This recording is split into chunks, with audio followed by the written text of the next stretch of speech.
بسم اللہ الرحمن الرحیم۔ السلام علیکم۔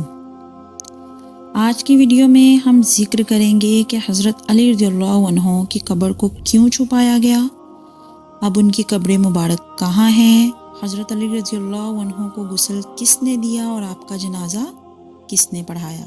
صحیح روایات میں بتایا جاتا ہے کہ کوفہ کی جامع مسجد تھی، 40 ہجری رمضان کی 17 تاریخ تھی اور جمعے کا دن تھا۔ اس وقت حضرت علی رضی اللہ عنہ اپنی بیٹی کے گھر مہمان تھے اور وہیں سے ہی سحری کے وقت فجر کی نماز کی ادائیگی کے لیے مسجد کوفہ چلے گئے۔ حضرت علی رضی اللہ عنہ کا دشمن عبد الرحمن ابن ملجم کچھ لوگوں کے ساتھ آ کر مسجد میں بیٹھ گیا۔ عبد الرحمن ابن ملجم کے ساتھ 2 خارجی لوگ بھی تھے اور انہوں نے یہ منصوبہ بنایا تھا کہ حضرت علی رضی اللہ عنہ، حضرت معاویہ رضی اللہ عنہ اور حضرت عمر بن عاص رضی اللہ عنہ کو ایک ہی رات میں قتل کر دیا جائے۔ عبد الرحمن ابن ملجم کوفہ آ کر خوارج سے ملا جو خاموشی سے مسلمانوں کے درمیان رہ رہے تھے۔ اس کی ملاقات ایک حسین عورت اتامہ سے ہوئی جس کے باپ اور بھائی جنگ معرون میں مارے گئے تھے۔ عبد الرحمن ابن ملجم اس کے حسن پر فدا ہو گیا اور اسے نکاح کا پیغام بھیجا۔ اتامہ نے نکاح کی ایک شرط رکھی جو کہ یہ تھی کہ حضرت علی رضی اللہ عنہ کو قتل کیا جائے۔ ایک خارجی نے عبد الرحمن ابن ملجم کو روکا اور حضرت علی رضی اللہ عنہ کی اسلام کے لیے خدمات کا حوالہ بھی پیش کیا، لیکن عبد الرحمن ابن ملجم نے اسے قائل کر لیا۔ اس نے نہایت ہی سادہ منصوبہ بنایا اور صبح کی تاریکی میں مسجد میں چھپ کر بیٹھ گیا۔ حضرت علی رضی اللہ عنہ جب فجر کی نماز کے لیے مسجد کی طرف گئے اور آپ جب مسجد میں تشریف لے آئے اور فجر کی نماز پڑھانے لگے تو سجدے کی حالت میں عبد الرحمن ابن ملجم نے آپ رضی اللہ عنہ پر حملہ کر کے آپ کو شدید زخمی کر دیا۔ اس نے آپ رضی اللہ عنہ کے سر مبارک پر تلوار سے وار کیا۔ یہ وار زہر آلود تلوار سے کیا گیا تھا۔ آپ رضی اللہ عنہ کی داڑھی اور محراب خون سے آلودہ ہو گئے۔ اس حالت میں حضرت علی رضی اللہ عنہ نے فرمایا، کعبے کے رب کی قسم میں کامیاب ہو گیا، اور پھر سورہ طٰہٰ کی یہ آیات تلاوت فرمائی۔ ترجمہ: ہم نے تم کو خاک سے پیدا کیا ہے اور اسی خاک میں واپس پلٹا دیں گے، پھر اسی خاک سے تمہیں دوبارہ اٹھائیں گے۔ روایات میں آتا ہے کہ حضرت علی رضی اللہ عنہ 2 روز بستر پر کروٹیں بدلتے رہے اور اس دورانیے میں آپ رضی اللہ عنہ نے اپنے بیٹوں کو کچھ وصیتیں کی۔ آپ رضی اللہ عنہ نے حسن رضی اللہ عنہ اور حسین رضی اللہ عنہ کو بلوایا اور ان دونوں کو فرمایا کہ میں تم دونوں کو اللہ سے ڈرنے کی نصیحت کرتا ہوں۔ دنیا کے پیچھے ہرگز نہ لگنا، خواہ دنیا تم سے بغاوت ہی کیوں نہ کر لے۔ جو چیز تمہیں نہ ملے اس پر رونے کی بجائے صبر کرنا، مصیبت میں مبتلا لوگوں کی مدد کرنا، آخرت کی تیاری میں مشغول رہنا، یتیموں سے شفقت سے پیش آنا، ہمیشہ ظالم کے دشمن بن کر رہنا اور مظلوم کے حامی رہنا، اور اللہ نے اپنی کتاب میں جو احکامات بتائے ہیں ان پر عمل کرنا، اور دین کے معاملے میں کسی ملامت کرنے والے کی ملامت سے مت گھبرانا۔ تیسرے بیٹے محمد بن حنفیہ سے فرمایا کہ میں نے تمہارے بھائیوں کو جو وصیت کی تم نے بھی سن کر محفوظ کر لی، میں تمہیں بھی وہی وصیت کرتا ہوں جو تمہارے بھائیوں کو کی ہے۔ اس کے علاوہ یہ وصیت کرتا ہوں کہ اپنے بھائیوں کی عزت کرنا اور ان کی ہر بات ماننا، ان کے حکم کے بغیر کوئی کام نہ کرنا۔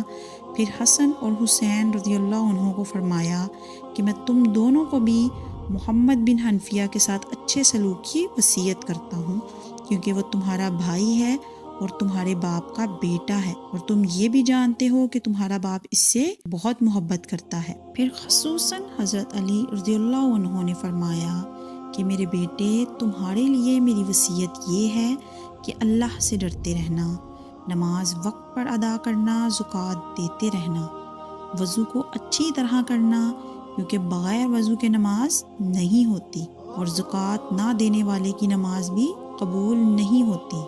ہر وقت گناہوں کی مغفرت طلب کرنا، غصہ پینا، صلح رحمی کرنا، جاہلوں سے بردباری سے کام لینا، ہر کام میں ثابت قدمی دکھانا، پڑوسیوں سے اچھا سلوک کرنا، نیکی کی تلقین اور برائیوں سے اجتناب کی دعوت دیتے رہنا، قرآن پر عمل کرتے رہنا اور خود بھی برائی سے بچے رہنا۔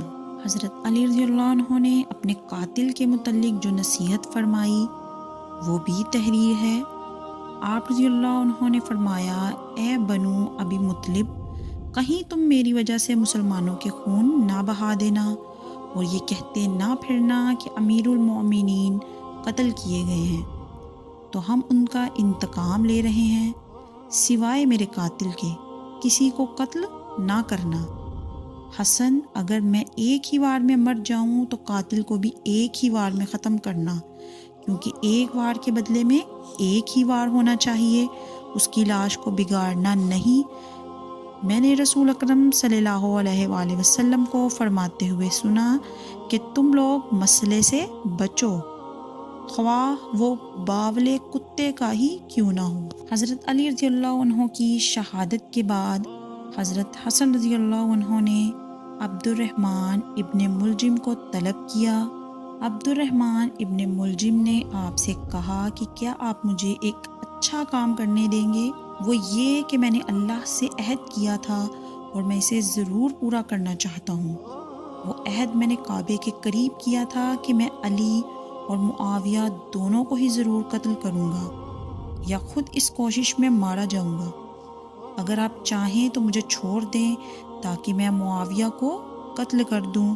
میں آپ سے اللہ کے نام پر وعدہ کرتا ہوں کہ میں اگر ان کو قتل نہ کر سکا یا قتل کر کے زندہ بچ گیا تو آپ کے پاس آ کر اپنا ہاتھ آپ کے ہاتھ میں دے دوں گا۔ حضرت حسن رضی اللہ عنہ نے فرمایا کہ میں اسلام کے لیے تمہیں ہرگز نہیں چھوڑوں گا کہ تم آگ کو اور بھڑکاؤ۔ اس کے بعد آپ نے اسے قتل کر دیا تو عبد الرحمن ابن ملجم کے باقی دو ساتھی جو کہ حضرت معاویہ اور حضرت عمر رضی اللہ عنہ کو شہید کرنے روانہ ہوئے تھے وہ بھی ناکام ہو گئے۔ برق بن عبداللہ جو حضرت معاویہ کو شہید کرنے گیا تھا انہیں زخمی کرنے میں کامیاب ہو گیا، لیکن انہوں نے اسے پکڑ لیا۔ حضرت عمر رضی اللہ عنہ اس دن بیمار تھے، اس وجہ سے انہوں نے فجر کی نماز پڑھنے کے لیے خارجہ بن حذافہ رضی اللہ عنہ کو مقرر کیا تھا۔ خارجی عمرو بن بکر نے عمرو بن عاص کے دھوکے میں خارجہ کو شہید کر دیا۔ اس کے بعد وہ گرفتار ہو گیا اور مارا گیا۔ روایات کے مطابق 21 رمضان کو حضرت علی رضی اللہ عنہ کی روح پرواز کر گئی اور وصیت کے مطابق حضرت حسن اور حضرت حسین رضی اللہ عنہ نے آپ کے جسم کو مخفی طور پر دفن کر دیا اور خاص افراد کے علاوہ کسی کو بھی قبر کی جگہ کے بارے میں خبر نہیں ہونے دی۔ علامہ طبرسی لکھتے ہیں، کوفے والوں نے حضرت علی رضی اللہ عنہ کے نماز جنازہ میں لوگوں کو شریک نہیں ہونے دیا۔ حضرت علی رضی اللہ عنہ کی تجزیز و تکفین، حضرت حسن رضی اللہ عنہ، حضرت حسین رضی اللہ عنہ، حضرت حنفیہ رضی اللہ عنہ اور حضرت عبداللہ بن مبارک رضی اللہ عنہ نے کی اور نماز جنازہ حضرت حسن رضی اللہ عنہ نے پڑھائی۔ حضرت علی رضی اللہ عنہ نے شہادت کے وقت کہا تھا کہ مجھے کوفہ میں دفن نہیں کرنا بلکہ میرا جنازہ لے کر چلنا اور جنگل میں ایک مقام آئے گا، وہاں پر ایک نورانی پتھر رکھا ہوگا، وہ نورانی پتھر ہٹا دینا، اسی میں میری قبر کھودی ہوئی موجود رہے گی۔ تو مولا حسین رضی اللہ عنہ نے عرض کیا تھا کہ بابا جان آپ کی قبر پہلے سے ہی کھودی ہوئی ہے؟ فرمایا ہاں، اس لیے کہ حضرت نوح علیہ السلام کا علاقہ یہی علاقہ ہے، یہی وہ علاقہ ہے جہاں حضرت نوح علیہ السلام کو مبعوث کیا گیا اور اسی کے آس پاس کشتی نوح لگی تھی۔ تو حضرت نوح علیہ السلام کی کشتی کو جو کنارہ ملا تھا تو حضرت نوح علیہ السلام نے فرمایا تھا کہ جن کے نام کی برکت سے کشتی کو کنارہ ملا ہے وہ علی اسی کوفہ میں شہید ہوگا، جبکہ کوفہ ابھی بنا نہیں تھا، کوفہ بسا نہیں تھا، کوفہ اس وقت جنگل تھا، یہاں ایک شہر بسے گا جس کا نام کوفہ ہوگا، نبی کا داماد یہیں شہید ہوگا، اور کہا وہ شہید بعد میں ہوگا جس کے نام سے میری کشتی کو کنارہ ملا، میں اس کی پہلے ہی قبر بنا کر جاؤں گا۔ حضرت علی رضی اللہ عنہ کی قبر لوگوں کی نظر سے چھپا کر بنائی گئی، اس ڈر سے کہ لوگ آپ کی قبر اکھیر نہ دیں، کیونکہ خارجی اس قدر زور آور ہو گئے تھے۔ اسلام کی تاریخ دردناک ہے۔ حضرت محمد صلی اللہ علیہ وآلہ وسلم فرماتے ہیں، جتنے دکھ مجھے دیے گئے کسی نبی کو نہیں دیے گئے۔ ایک دور وہ بھی آیا کہ ممبروں پر بیٹھ کر حضرت علی رضی اللہ عنہ کو گالیاں دی جاتی تھی، اسی لیے حضور اکرم صلی اللہ علیہ وآلہ وسلم نے فرمایا تھا، جس نے میرے علی کو گالی دی اس نے مجھے گالی دی۔ وہ لوگ ممبروں پر بیٹھ کر گالی دیتے تھے، باقاعدہ حکومت کی طرف سے یہ قانون تھا کہ تمہارا خطبہ مکمل نہیں ہوگا جب تک علی کو گالی نہیں دو گے۔ حضرت عمران بن حسین رضی اللہ عنہ روایت کرتے ہیں کہ حضور اکرم صلی اللہ علیہ وآلہ وسلم نے ارشاد فرمایا کہ جس کا میں مولا ہوں اس کا علی مولا ہے۔ ایک دوسری جگہ حضرت عمران بن حسین روایت کرتے ہیں کہ حضور اکرم صلی اللہ علیہ وآلہ وسلم نے مولا کائنات سیدنا علی مرتضیٰ کے بارے میں ارشاد کیا کہ علی مجھ سے ہے اور میں علی سے ہوں، اور وہ ہر مومن کا ولی ہے۔